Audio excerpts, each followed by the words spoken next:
Hello everyone and welcome back again to a brand new video. In today's tutorial guys, I'm going to show you how you can view your portfolio in Etoro on iPhone.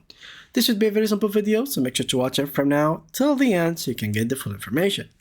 The first thing that you will need guys is to download the application.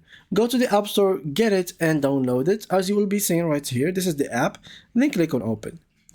Of course, you need to make sure that you are logged into your account so you can view your own portfolio. So I'm going to use my sign-in method, which is Gmail, and choose my account just like this and wait for it to load into my account.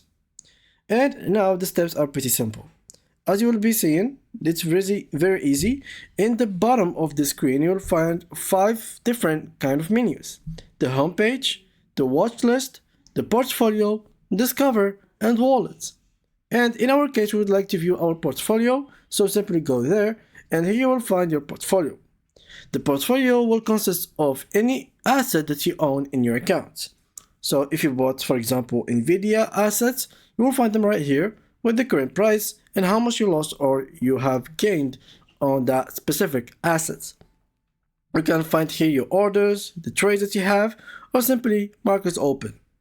You can click on portfolio here and you can view your whole history of the actual asset that you bought and sold and the benefit that you've made in the account.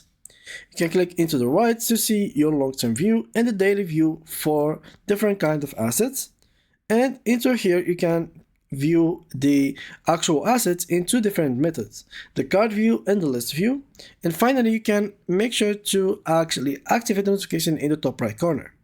And yeah, that was it for today's video guys. If you did enjoy it, make sure to leave a like, subscribe, and leave us a beautiful comment.